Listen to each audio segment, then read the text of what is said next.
Hello, and welcome to the Sleepy Journal, your quiet corner of the cosmos, where curiosity puts on its pajamas and science takes a slow, starlit stroll through your imagination.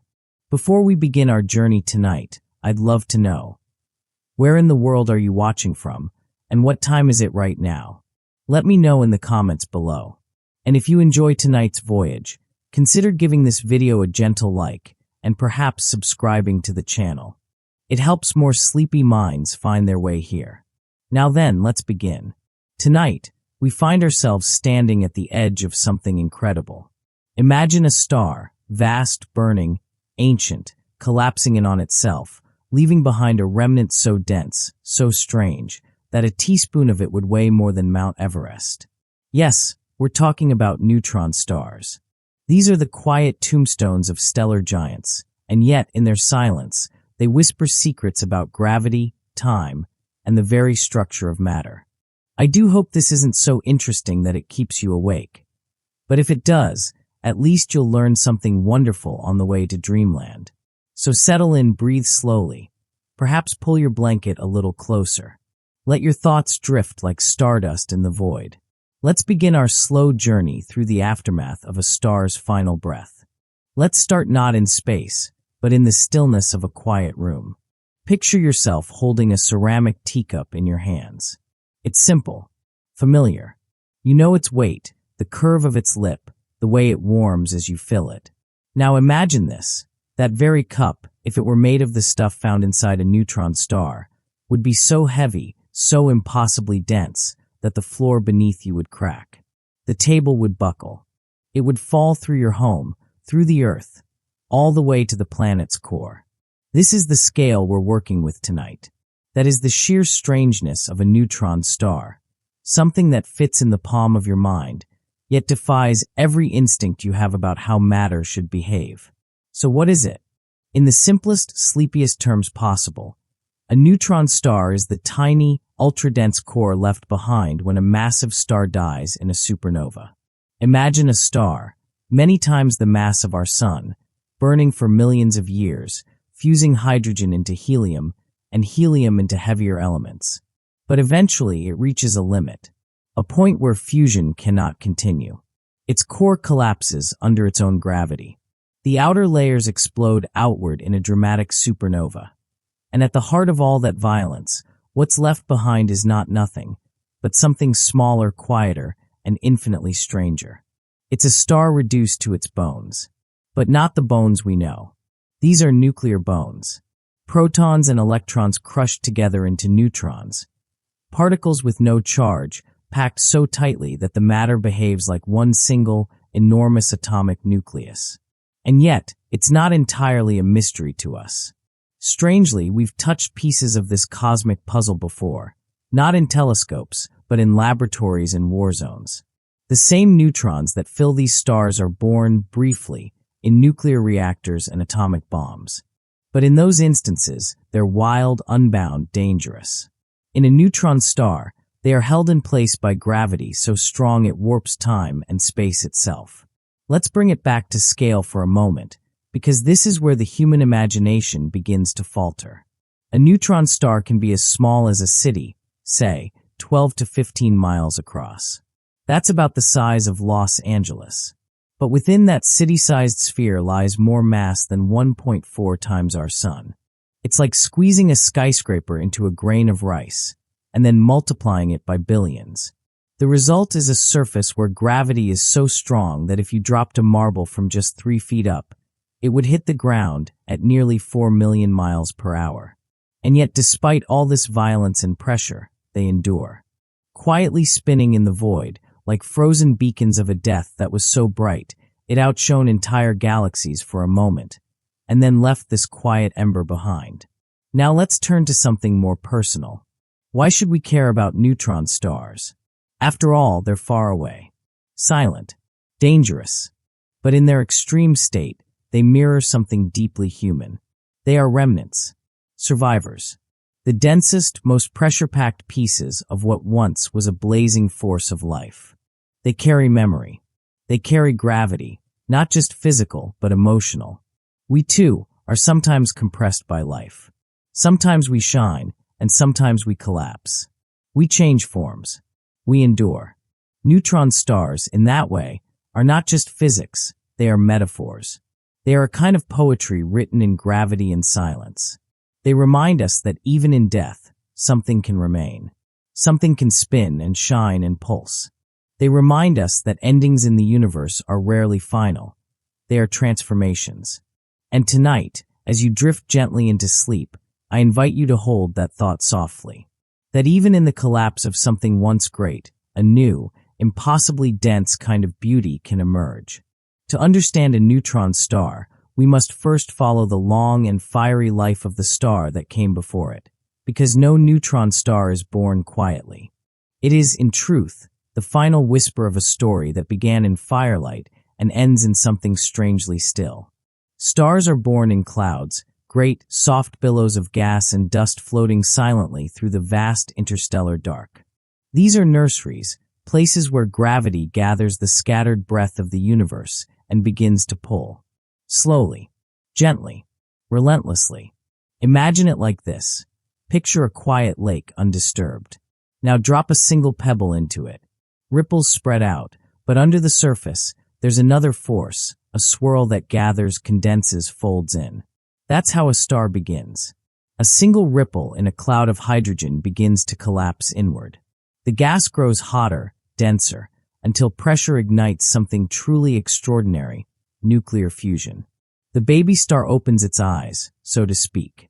And so, the star begins its long life, balancing two great cosmic forces. Gravity, pulling inward, and fusion, pushing outward. This balance is what allows it to shine. In its core, hydrogen atoms are fused into helium, and in that fusion, energy is released, light, heat, radiation.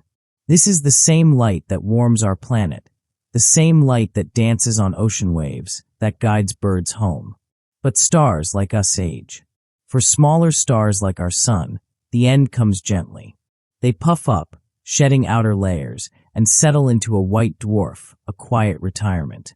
But for the larger stars, stars with 8 or more times the mass of our sun, the story is different.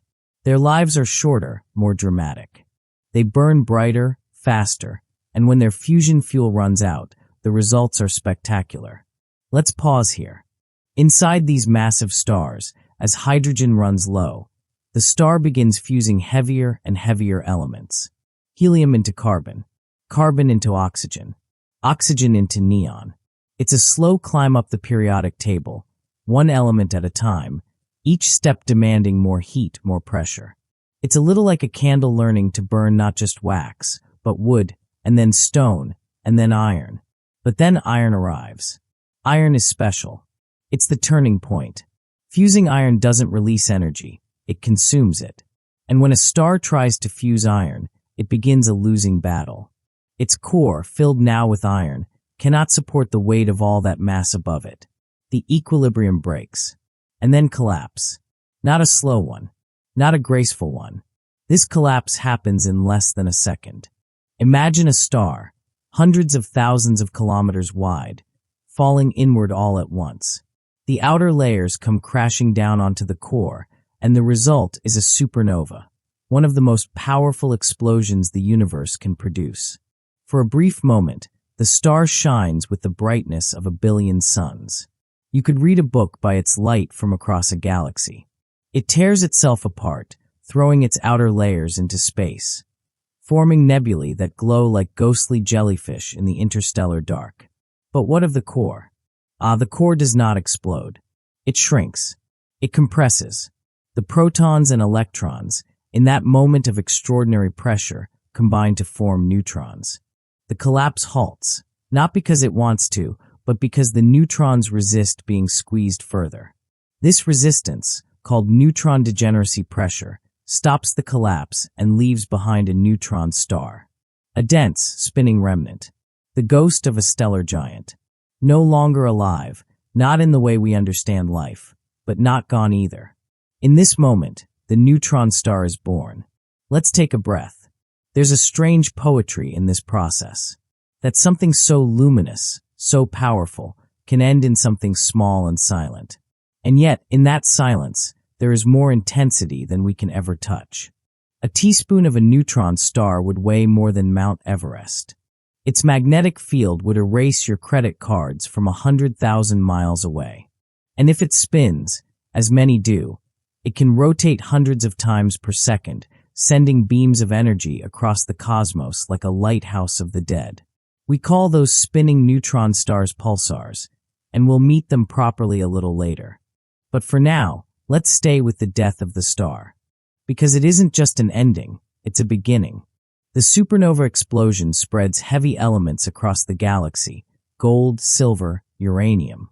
Every atom of iron in your blood, every fleck of calcium in your bones, was born in the heart of a massive star and released by its death. You are, in the most literal sense, the product of a star's collapse. Carl Sagan once said, "We are made of star stuff." But it's even more specific than that. We are made of exploded star stuff, of remnants, of the final size of ancient suns. And so, when we talk about neutron stars, we're not talking about distant curiosities. We're talking about family. We're talking about the ancestors of matter itself. We're talking about the strange, compressed memory of stars that once shone bright enough to forge the building blocks of life. Tonight, as you lie in bed and feel the pull of gravity on your body, subtle, gentle, constant, remember that this same force is what forged a neutron star.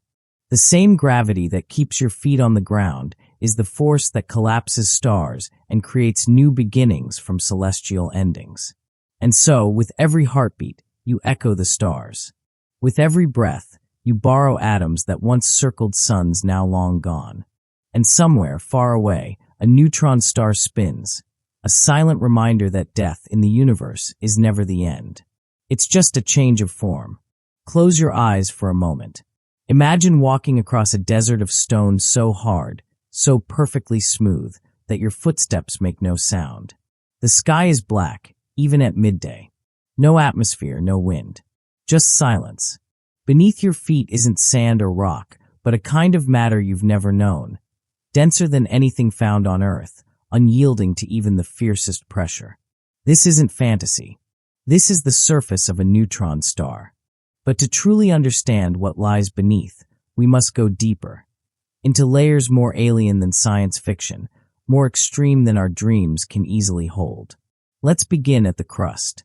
The outermost layer of a neutron star is only a few hundred meters thick, but it's no ordinary surface. It's composed of atomic nuclei crushed into a crystalline lattice, like the densest diamond imaginable, but made of matter whose atoms have been stripped bare. This crust is so strong that a mountain just a few millimeters tall would require more support than Mount Everest. We sometimes call it nuclear pasta, a whimsical term for something terrifyingly real. The matter here is squeezed into bizarre shapes, rods, sheets, and blobs that scientists affectionately call spaghetti, lasagna, and gnocchi. It's not just charming. It's the strongest material in the known universe, 10 billion times stronger than steel. Beneath this crust lies the outer core. Here, the pressure is unimaginable.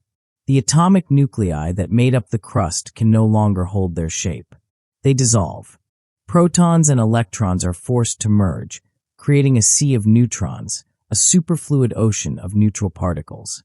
This is where the name, neutron star, becomes real. But even calling it a fluid isn't quite right. The neutrons here flow with zero viscosity.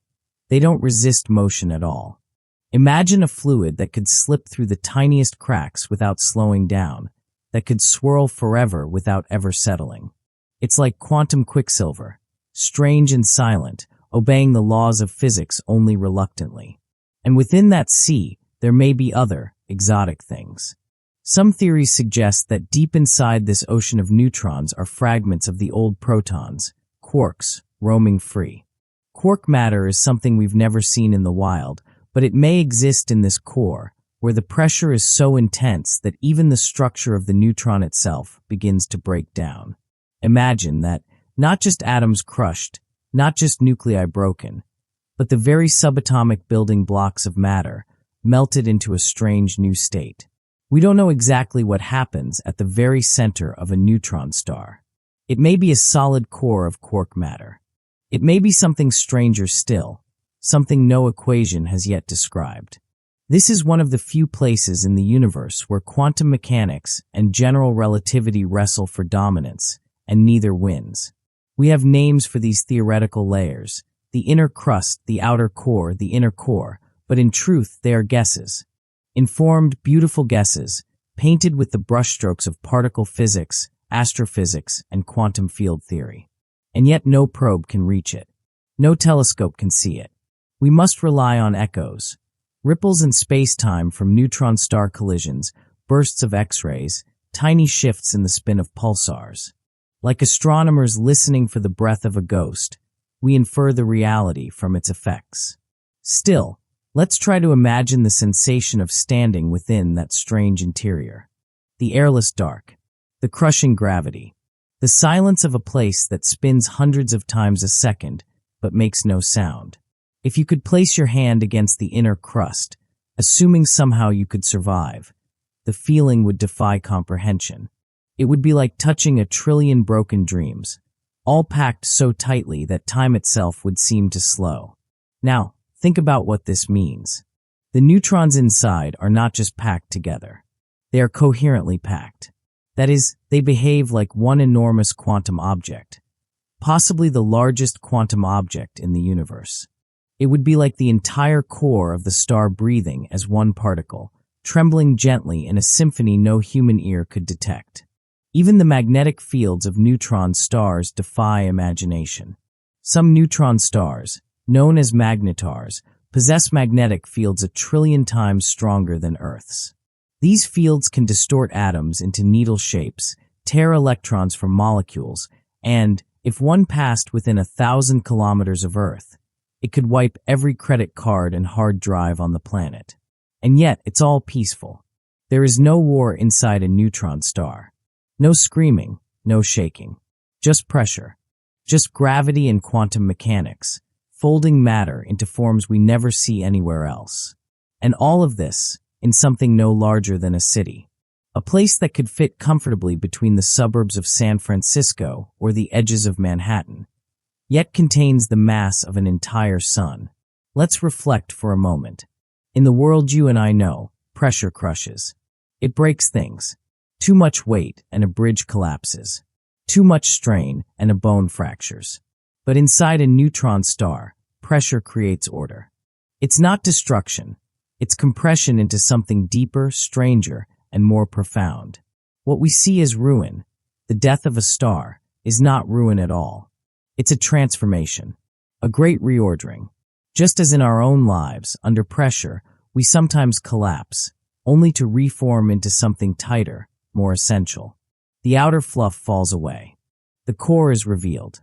Perhaps that's why the study of neutron stars touches us so deeply, because they reflect something primal, that in the face of unimaginable pressure, something impossibly strong and beautiful can emerge. So tonight, as you drift towards sleep, think of that quiet, dense star.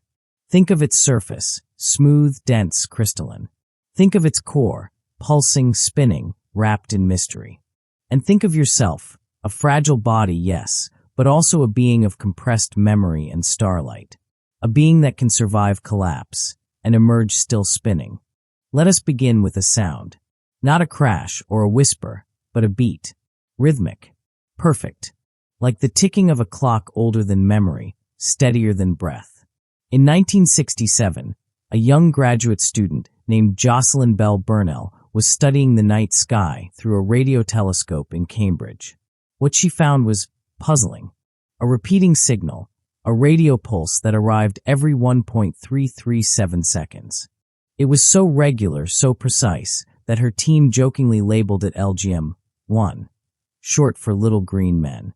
They thought perhaps it was a signal from aliens. But what she had actually discovered was something stranger, and in many ways more beautiful, the first known pulsar, a spinning neutron star beaming light like a lighthouse in the dark, flashing with every rotation. And so, a new chapter in cosmic understanding began.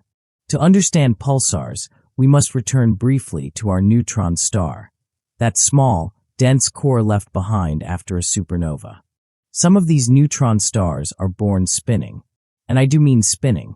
Imagine something with the mass of our sun, shrunk down to the size of a city, now spinning dozens, hundreds, even thousands of times every second. Why so fast? It's the law of conservation of angular momentum, the same principle that causes an ice skater to spin faster when they pull their arms in. A massive star, rotating slowly, collapses inward. As its size shrinks, its spin accelerates. The result? A neutron star that twirls like a cosmic ballerina on a quantum stage. But what makes a pulsar special isn't just its spin, it's what the spin does. Many neutron stars possess powerful magnetic fields, tilted slightly from their axis of rotation. These fields trap charged particles and accelerate them to near light speed, creating jets that shoot out from the star's magnetic poles. These jets emit intense radio waves, X-rays, and sometimes even visible light. And if the orientation is just right, if one of those beams sweeps across Earth, we see it as a pulse, a cosmic heartbeat. On, off, just like that. From thousands of light years away, this rhythm reaches us, unchanged and faithful. Some pulsars spin so quickly they pulse hundreds of times per second. We call them millisecond pulsars, the fastest clocks in the universe. They don't slow down easily either. One pulsar, known as PSR B 1937 plus 21, spins 641 times every second. For over 30 years, it's barely missed a beat. Not once. These aren't just curiosities. Pulsars are cosmic lighthouses and cosmic laboratories. Because their pulses are so regular, scientists can use them to study space and time itself. We've used pulsars to detect the warping of space by gravity, to map the structure of our galaxy, even to test Einstein's general theory of relativity with exquisite precision. One remarkable case involved a pulsar orbiting a companion star in a tight dance, a double neutron star system. As they orbited, they emitted gravitational waves, ripples in spacetime that matched Einstein's predictions perfectly. That system, PSR B 1913 plus 16, helped confirm the existence of gravitational waves long before LIGO detected them directly. But perhaps the most haunting part of a pulsar is simply this: its silence. These are not noisy things. You could be right next to one, if such a thing were survivable, and still hear nothing. No hum, no whirring. Just the endless rotation of matter compressed into perfection. The pulse we detect is not sound, it's radiation. It's a wave, a rhythm, a signal from something that no longer lives, but still moves. Something that died, but did not stop. And isn't that a kind of beauty all its own? Think of a lighthouse on a rocky shore. Its beam turns again and again over empty waves. Ships may not come for days, weeks, years. And still it turns. It shines. Because that is its nature. Pulsars are like that. They do not pulse for us. They simply are. Their rhythm is a relic of their birth, a remnant of a collapse so violent, so vast, that the star's final spin became its defining heartbeat. Some pulsars are even part of binary systems, orbiting other stars, or even other neutron stars. These dances can create extraordinary phenomena. Matter stripped from a companion star and flung into an accretion disk, feeding the neutron star and briefly reigniting its shine. In these systems, we see flashes, burps of X-rays, sudden brightening, and then silence again.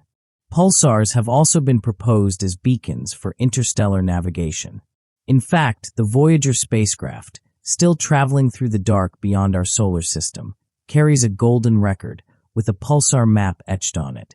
A diagram of 14 pulsars and their frequencies, like a galactic address label for whoever might find it.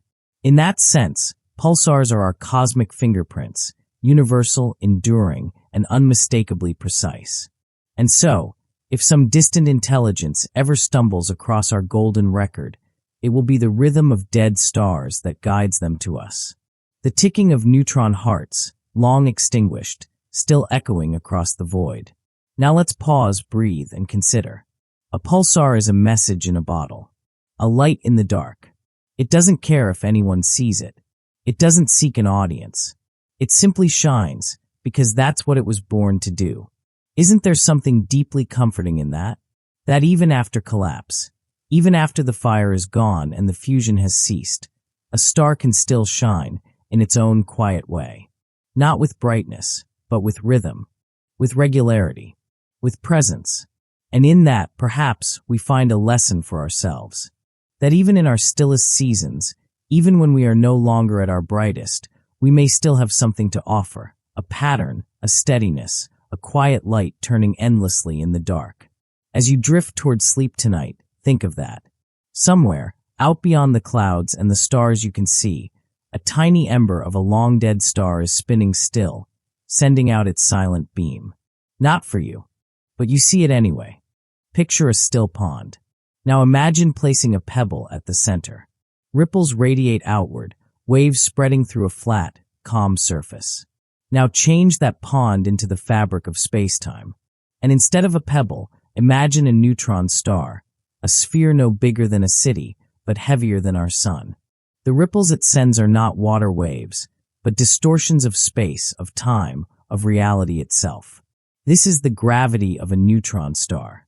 It does not simply pull. It bends. It warps. It tells time to tick more slowly, and space to curve more steeply. This is not just Newton's tidy apple falling from a tree gravity. This is Einstein's domain, a ballet of mass and curvature where the very geometry of the universe is twisted. Let's begin with time. Near a neutron star, time moves differently. Not metaphorically, literally. This is called gravitational time dilation. The deeper you are in a gravitational well, the slower time flows for you compared to someone farther away. If you were to hover just above the surface of a neutron star, a feat that would require impossible technology, you would experience time at a crawl compared to your twin floating far above. Minutes for you might be hours for them. Days, perhaps years. This isn't science fiction. This is confirmed physics. It happens around Earth, too, just by the tiniest amount. Our GPS satellites must correct for this time difference, or their calculations would go haywire. But near a neutron star, the effect is vast. Measurable. Eerie. In the presence of so much mass packed so tightly, time becomes sticky. Heavy. It lags. Now let's speak of light. A photon, a particle of light, trying to escape the surface of a neutron star must climb a steep gravitational hill. And in doing so, it loses energy. Not in the usual way, not from friction or collision, but simply from the act of climbing space that is bent. This causes gravitational redshift. The light is stretched into longer wavelengths. It leaves the star blue and energetic, but by the time it reaches your telescope, it's redder, slower, tired. Even light, the fastest traveler in the universe, feels the weight of a neutron star's gravity. And then there is space itself. If you could see space as a shape, as something soft and stretchable, a neutron star would appear as a bottomless pit, a true gravity well. The surface of the star may be just 10 miles away from its center, but to a falling object, that distance could become infinitely long. This is why, when we model neutron stars in computers, we often depict space as a funnel, a sheet drawn down to a point so steep that escape seems impossible. But it is possible, just barely. Neutron stars are dense, yes, but not quite dense enough to become black holes. Their gravity bends space sharply, but not infinitely. Light can still escape. Particles can still orbit. If a neutron star had just a bit more mass, it would collapse further and become something from which not even light could return.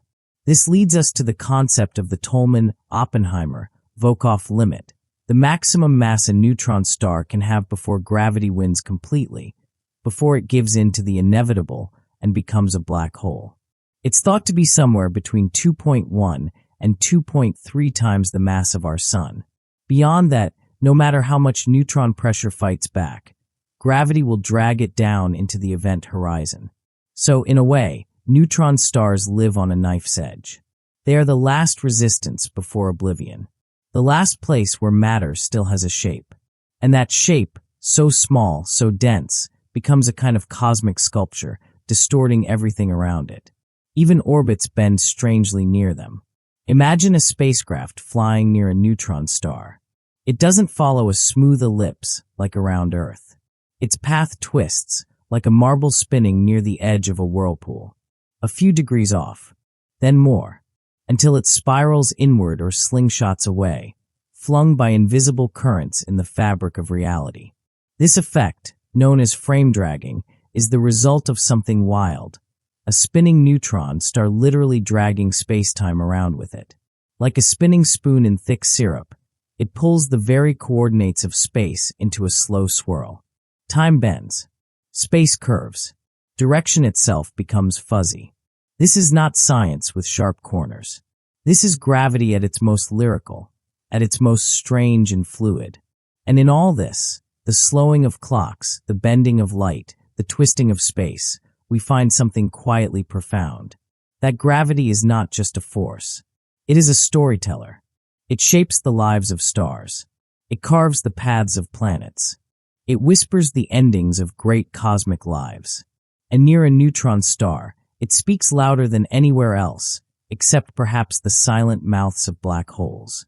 So tonight, as you let your body sink deeper into the pull of your bed, think of gravity not just as a downward tug, but as a sculptor of time. Feel the way your breath slows. Feel the weight of your blanket. Imagine that you, too, are caught gently in a gravity well, held not by danger, but by the soft curvature of sleep. Even your dreams, perhaps, follow curved paths, bent gently around the mass of the day you've lived. Because even in your room, even now, you live in curved space. We all do. Imagine, if you will, walking through a field where invisible winds tear the electrons from your atoms. You try to breathe, but molecules fall apart. Your compass spins wildly, then melts. The very space around you hums with tension, not from heat or sound or pressure, but from something stranger, older. This is what it might feel like to stand near a magnetar, the most magnetic object known in the universe. A magnetar is a type of neutron star, but it is rarer and far more violent. While a regular neutron star already possesses a magnetic field trillions of times stronger than Earth's, a magnetar takes that to another scale entirely. Its field can be up to 1,000 trillion times stronger than Earth's. That's a number too large to picture, so let's translate it. A refrigerator magnet is about 100 Gauss. Earth's magnetic field? Half a Gauss. A hospital MRI? Around 10,000 Gauss. A magnetar? 1 quadrillion Gauss. That's enough to distort atoms, to stretch them into long, needle-like forms. Enough to pull the iron out of your blood. Enough to erase every hard drive on Earth from halfway across the moon. Let's say that again. If a magnetar were as close as the moon, it could destroy our electronic infrastructure, and we would never see it coming. No flash, no heat, just a silent obliteration of digital memory, caused not by light, but by magnetism. Yet these titanic forces are born in silence. When a massive star dies and leaves behind a neutron star, something in the collapse, perhaps its rotation, perhaps its internal turbulence, can tangle magnetic field lines into knots of unspeakable power. These knots become self-sustaining. They amplify. They twist space and time around them like rubber bands pulled too tight. We don't fully understand the process.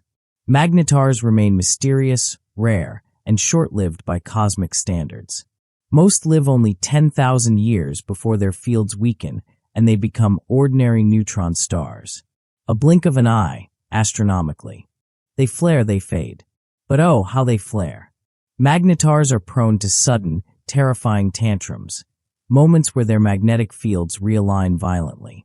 These events are called magnetar starquakes. The star's solid crust cracks under magnetic tension. Imagine a planet-sized tuning fork being struck. The surface shakes, trembles, emits bursts of gamma rays that race across space at light speed. In 2004, one such burst, from magnetar SGR 1806-20, struck Earth's magnetosphere from 50,000 light-years away. In less than a tenth of a second, it released more energy than the sun emits in 100,000 years. For a fraction of a second, it changed the shape of Earth's ionosphere. It affected radio transmissions. It triggered detectors that had been built to catch nuclear weapons tests. And it came from halfway across the galaxy. Thankfully, these flares are rare. But they remind us, not all violence makes noise. Not all power shines. Some of it hums invisibly, deep in the bones of space. So why do magnetars exist at all? What purpose do they serve in this great, sprawling universe? In some ways, they are cosmic pressure valves. Their magnetic fields store colossal amounts of energy, and their flares release it, reshaping space, shocking nearby gas into motion, possibly triggering the birth of new stars. They may even play a role in one of the strangest mysteries of modern astrophysics, fast radio bursts, or FRBs. These are brief, brilliant radio pulses, lasting milliseconds, that originate from billions of light years away. Many are one-time events. Others repeat unpredictably. For years, their origins were unknown. Then, in 2020, one such burst was traced back to a magnetar in our own galaxy, a rare moment when we could say with clarity, yes, that signal came from a magnetic soul. But here's something to reflect on. For all their power, magnetars are tiny. Again, only the size of a city. All of this force, all of this rage, is bottled up in something no wider than Manhattan, spinning in space, pulsing invisibly, waiting. It's a reminder that scale isn't everything. The most powerful things in the universe don't always roar. They hum. They resonate. They leave trails in data and in silence. And perhaps we can learn from them.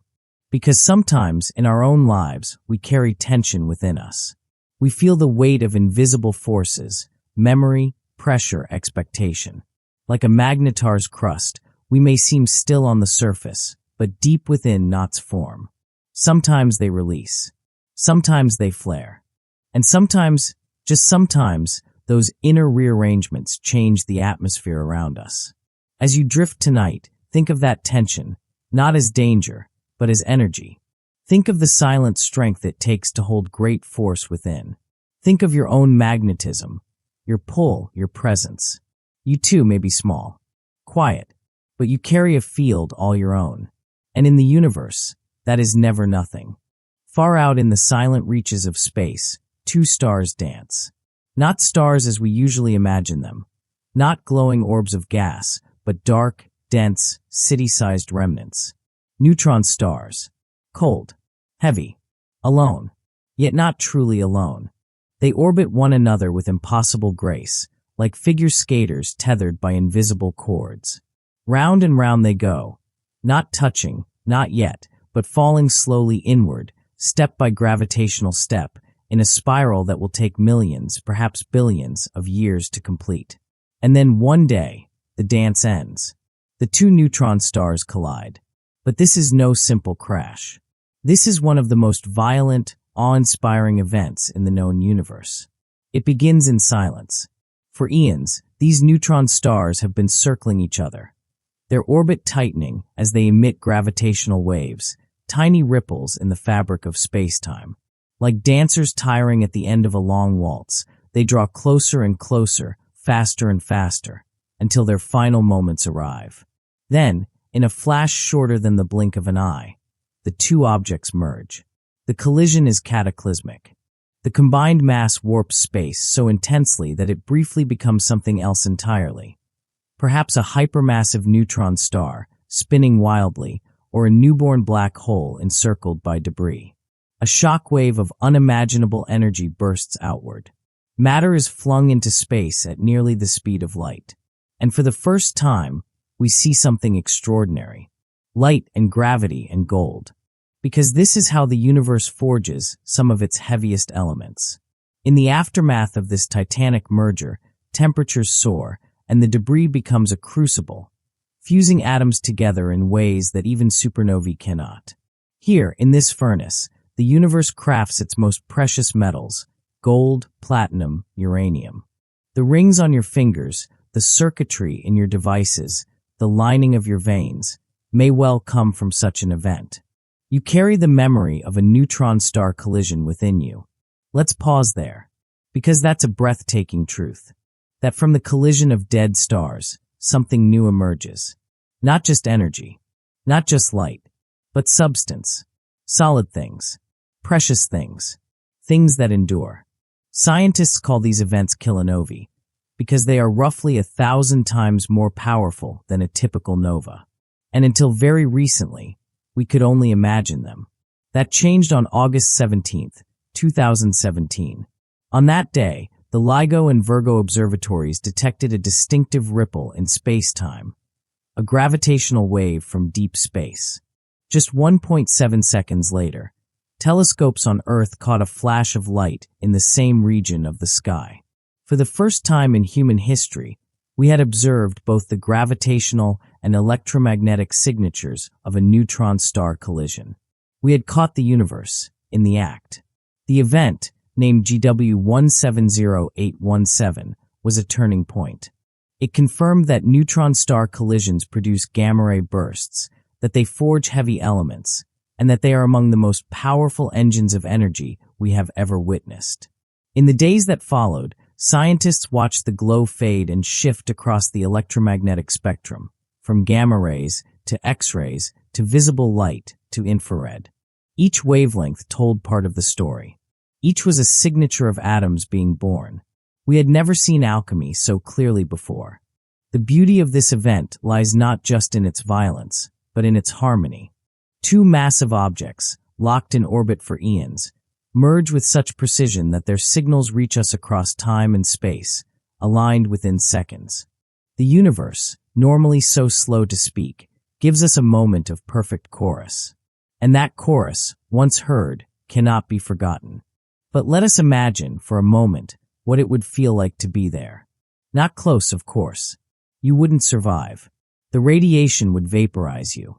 The gravity would shred your atoms. But let's pretend. Let's place your awareness in orbit around the merging stars. You would see them circling faster and faster, their surfaces trembling from tidal forces. As they draw together, they stretch, warped into teardrops of nuclear matter, drawn out like syrup. Then, in the final instant, they touch, and all is light. Space itself ripples beneath you. Time slows, and you feel awe. Not fear, not panic. Just the overwhelming realization that you are watching the cosmos remake itself. This is the closest we come to witnessing a rebirth. Because after the merger, something new remains. Perhaps a black hole, spinning with fury. Perhaps a heavier neutron star, stabilized by momentum, for a while. Or perhaps something no one has ever seen. We're not entirely sure. The physics becomes uncertain in those final moments. Equations blur. Models disagree. And that's okay. Because some mysteries are meant to stay half-closed, like a book you fall asleep reading. But here's what we do know. When two neutron stars collide, they shake the very structure of the universe. They produce waves we can feel, light we can measure, elements we can wear. And in doing so, they remind us that even death has an afterlife. Even collapse can give rise to creation. Even endings can become beginnings. So tonight, as you drift further into sleep, remember this. The gold in your wedding ring, the platinum in your headphones, the atoms in your blood, they were not born in peace. They were born in fire, not from destruction, but from embrace. From two ancient stars, long dead, spinning toward each other across eons, until at last they met. And the universe lit up. There is a line in the cosmos, a boundary. It has no color, no shape, no sound.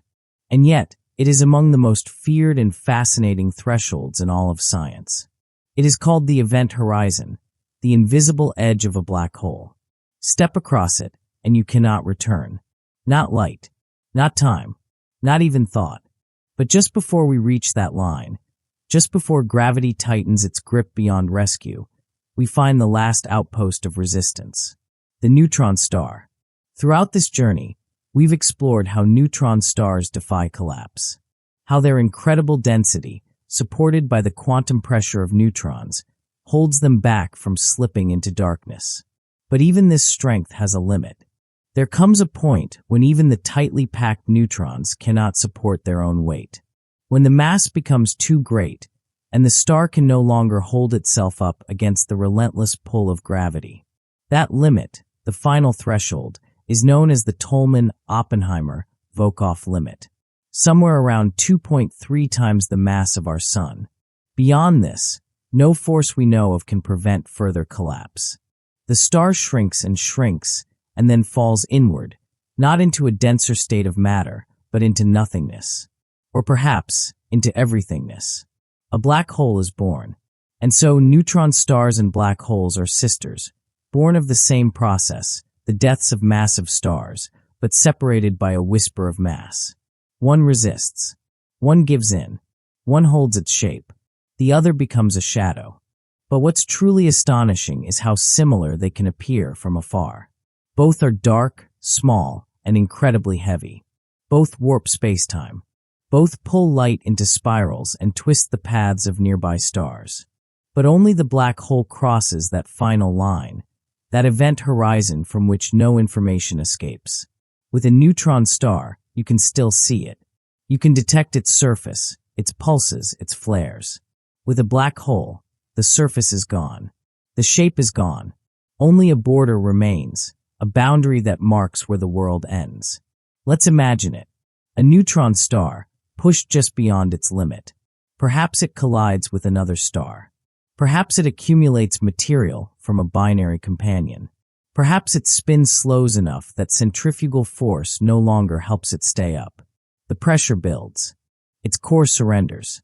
And in the blink of a moment, the star ceases to be a star. The mass remains, but not the form. This process is not an explosion, but an implosion. The material collapses inward faster and faster, until it disappears from view, behind its own gravity. And suddenly all the features we've spoken of, the crust, the core, the magnetic field, even the time dilation, vanish into a singularity, a point of infinite density. We don't truly know what lies at the heart of a black hole. Our math breaks down. Equations approach infinity. Some theories propose that the core of a black hole may actually contain something else. A loop of time, a wormhole, a bridge to another universe. We don't know. But we do know this. Black holes and neutron stars may transform into each other. Given enough time and enough pressure, even the most stable neutron star may someday fall across that final threshold. So what remains? What separates the two beyond mass? Perhaps it's the story they tell. The neutron star says, "I resisted. I held my shape. I endured." The black hole says, "I surrendered. I became more than form." Both are truths. Both are beautiful. And both shape the universe around them. In fact, black holes and neutron stars often exist in the same neighborhoods, born from the same generations of massive stars. Sometimes they even orbit each other. When a neutron star spirals into a black hole, we catch it in a brief, brilliant whisper, a flash of gravitational waves, a final chirp across space-time as the smaller object disappears without a trace. But that trace leaves an imprint. It tells us about the size, the spin, the final heartbeat of the neutron star before it crossed over. In this way, even in vanishing, the neutron star speaks. And perhaps, in some quiet way, that is the difference. The neutron star can speak. The black hole only remembers. The neutron star pulses, emits signals. The black hole, silent and still, waits. But make no mistake, these two are part of a continuum. One does not invalidate the other. The neutron star shows us the edge of physics, where matter strains against the rules. The black hole shows us where those rules give way. And so they are partners, endpoints, echoes, two ways of saying the same thing. That gravity is the author of the universe. It builds, it collapses, it shapes stars and ends them. And in doing so, it leaves room for us to wonder. So as you close your eyes tonight and feel the slow pull of gravity in your limbs, the gentle sinking into your mattress, think of these titans. One, dense and defiant. The other, empty and infinite. Both born from fire. Both carved by collapse. And yet, both full of mystery. You too walk a line between structure and surrender. Between what holds you together and what invites you to dissolve, into sleep, into rest, into peace. And here, at the edge of waking, you are closer to a neutron star than you may think. There's something quietly thrilling about the unknown. The feeling of standing not at the end of understanding, but right at its edge, with the wind of new knowledge at your back and the stars still out of reach. That is where we now stand with neutron stars. Because while we've learned so much about these dense remnants of stellar death, their gravity, their structure, their light, so much more remains hidden, unseen, unfelt, yet not unreachable. In the coming decades, neutron stars will become more than strange chapters in astronomy textbooks. They will be keys to physics, to the universe, and maybe even to ourselves. Let's begin with gravitational wave astronomy. Just a few years ago, we had never heard the cosmos speak in gravity. But now, thanks to observatories like LIGO, Virgo, and CAGRA, we're listening. We've heard the ripples from black holes and neutron star collisions, tiny shifts in space itself that travel across billions of light years to nudge detectors on Earth. These waves are only the beginning. Soon, more sensitive detectors, like LISA, a space-based gravitational observatory planned by ESA and NASA, will let us hear lower frequencies, longer dances, and subtler conversations between massive bodies. We'll detect neutron stars in quieter orbits, long before they collide. We may even hear their mountains, tiny bumps on their crusts creating distinct waveforms as they spin. Imagine that, learning about the shape of a star from the music of its spin. And we'll do more than just listen. We'll see. New telescopes, like the James Webb Space Telescope, already watching the deep infrared sky, or the upcoming Square Kilometer Array, a vast radio telescope project spanning continents, will let us observe neutron stars in unprecedented detail. We'll detect the cooler, quieter ones. We'll map their magnetospheres. We may even spot the faint glow of solitary neutron stars roaming the galaxy. Ancient travelers, spinning slowly, long forgotten by the stars that birthed them. And what might we learn from them? One dream lies at the very center, literally, of neutron star science, discovering the true state of matter at their cores. Because even now, we don't know for sure what lies inside. Is it a fluid of free neutrons? Or a deeper state, a soup of quarks, the building blocks of protons and neutrons themselves? Perhaps even stranger forms, strange matter, or color superconductors, or other exotic states that only exist at the edge of theory. To study this, scientists use massive particle accelerators like the Large Hadron Collider, slamming atoms together at nearly light speed to recreate, for just a moment, the pressures and densities found inside neutron stars. But no machine on Earth can match what a neutron star does naturally. So we observe, we infer, and we build equations of state, mathematical models describing how matter behaves under extreme conditions. Each gravitational wave, each pulse, each flare adds data to that equation. Each brings us closer. It's a little like hearing the creak of a ship's hull and deducing the weight of the ocean outside. And then there is the mystery of magnetars, those magnetic beasts we met before. New missions like IXB, the Imaging X-ray Polarimetry Explorer, are now watching them, measuring the direction of X-ray vibrations, giving us insight into how their magnetic fields twist space, guide particles, and perhaps even trigger quantum phenomena we've never seen elsewhere. We may also solve the puzzle of fast radio bursts, those millisecond flashes from deep space that appear and disappear without warning. Many now seem to be linked to magnetars. Some even repeat. But how? Why? What flips the switch? Perhaps neutron stars hold the answer. Perhaps they are the answer. But the future of neutron star science isn't just about what we'll learn. It's about how we'll learn. Enter multi-messenger astronomy, the art of combining data from different messengers, light, gravity, particles, and more. No longer do we rely on a single sense. Now we listen with gravitational waves, see with gamma rays, feel with neutrinos. This holistic view allows us to reconstruct cosmic events in stunning detail. Think of it like hearing a symphony, not just through the violin section, but with every instrument clear and present. The full orchestra of the universe. And someday, perhaps we'll go even further. Theorists dream of neutron star seismology, reading the internal tremors of these stars like earthquakes but in nuclear matter. We might detect vibrations after a starquake. We might listen to the crust settle. We might even hear, in the faint hum of waves, the signature of quark matter forming. And farther still, some dream of sending probes. Not to land, that would be impossible with today's technology, but to orbit, to study up close, to map magnetic fields, sniff radiation, measure gravity with precision no earthbound telescope can achieve. One day, perhaps centuries from now, we might even harness the strange properties of neutron stars themselves, their rotation, their density, as tools. Some speculate they could be used in timekeeping or even deep space navigation, using pulsars as galactic lighthouses. We're already doing it in theory. Even today, spacecraft like Voyager carry maps of our solar system that use pulsar positions as cosmic waypoints, etched into metal, encoded in light. In this way, neutron stars are not just endpoints.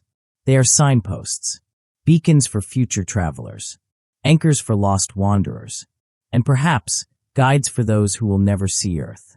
Because in all this science, in all the instruments, the equations, the waves and light and fields, there is something deeply human.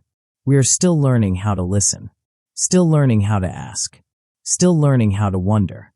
So as you drift now into the softer folds of sleep, remember this. The story of neutron stars is far from over.